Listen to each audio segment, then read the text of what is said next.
Bonjour, aujourd'hui c'est le 26 décembre et bienvenue à cette méditation. J'espère que vous avez passé un super Noël et en attendant donc l'arrivée de la nouvelle année, nous continuons donc à prier pour que le Seigneur vienne à notre aide et que bientôt nous puissions nous débarrasser de ce virus et pouvoir vivre une vie à peu près normale sur cette planète. Je voudrais continuer donc notre méditation sur la grâce basée sur la lettre de Paul à l'église d'Éphèse. Et nous sommes arrivés donc à la fin d'une partie très importante dans le chapitre 2. Et je voudrais lire avec vous les versets 19 à 22. Ainsi donc, vous n'êtes plus des étrangers, ni des résidents temporaires, vous êtes au contraire concitoyens des saints, membres de la famille de Dieu. Vous avez été édifiés sur le fondement des apôtres et des prophètes, Jésus-Christ lui-même étant la pierre angulaire. C'est en lui que tout édifice bien coordonné s'élève pour être un temple saint dans le Seigneur. C'est en lui que vous aussi vous êtes édifiés avec eux pour former une habitation de Dieu en esprit. N'est-ce pas intéressant? Nous avons dit hier, et vous avez sûrement déjà entendu, que quand les gens parlent de Noël, ils disent que Noël, c'est un temps de paix sur la terre. Quoique je suis sûr que certaines personnes, certains peuples ne s'arrêtent pas pendant Noël et continuent même à faire la guerre, que ce soit une guerre intérieure, une guerre entre quelques personnes, une guerre entre des peuples, entre des nations. Noël n'empêche rien du tout. Pourquoi? Parce que si cette paix ne règne pas dans le cœur des gens, euh, elle n'existe pas. Elle est très, très, très temporaire. On a toujours dit, ça c'est la dernière fois qu'on va faire cette guerre. Et quelques années après, on a repris euh, les combats. Ailleurs peut-être, mais il y a toujours un conflit, toujours une guerre.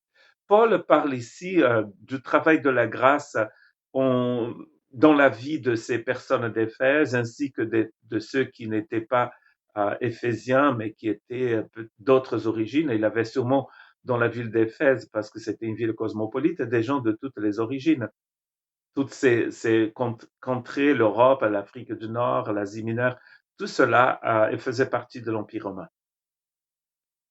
Il avait un temple à Jérusalem encore, quand Paul a écrit cette lettre. Il va être détruit peut-être 5 ans après l'écriture de cette lettre. Il avait bien sûr un autre temple à Éphèse, pas un temple juif, mais un temple à la reine, à la déesse Diana. Et Paul, dans ce texte, parle d'un nouveau temple qui n'est ni celui d'Éphèse, ni celui de Jérusalem. C'est un temple invisible, formé par toutes sortes de personnes qui viennent de toutes les nations, de tout peuple, qui parlent toutes sortes de langues. Donc, ailleurs, il va dire que dans ce temple, il n'y a ni femme ni homme, ni grec ni juif, ni esclave ni libre.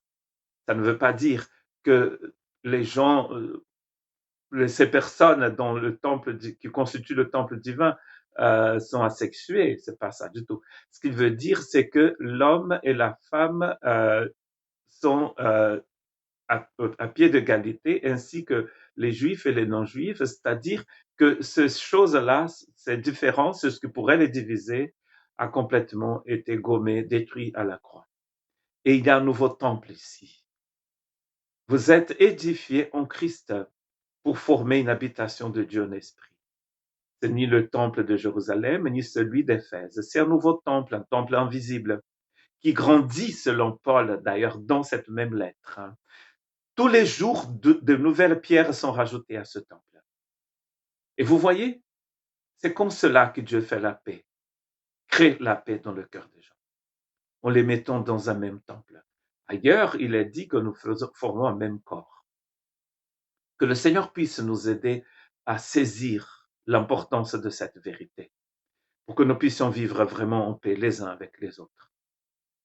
Mais dans les Écritures, il n'y a pas de paix possible sans une totale métamorphose de l'être par le Saint-Esprit. Si Dieu ne travaille pas notre cœur, il n'y aura pas vraiment de paix. il n'y aura pas de réconciliation. La réconciliation, d'ailleurs, elle est attachée au travail de la rédemption et de la justification par la foi. C'est-à-dire cette œuvre divine dans le cœur de l'homme qui change son cœur pour qu'une personne née juive puisse être en paix et vivre avec quelqu'un qui est né à Éphèse, qui est né ailleurs, qui a une autre culture, qui parle une autre langue, qui est complètement différente. Et c'est pareil aujourd'hui. On peut vivre dans une ville comme d'ailleurs ici, pas loin d'ici, à Bayonne, une ville moyenne, mais très cosmopolite. Et nous allons trouver ce parfum de international dans notre Église baptiste de la Côte Basque. Et cela est d'une grande richesse. Nous formons un temple vivant pour le Seigneur. Que Dieu vous bénisse.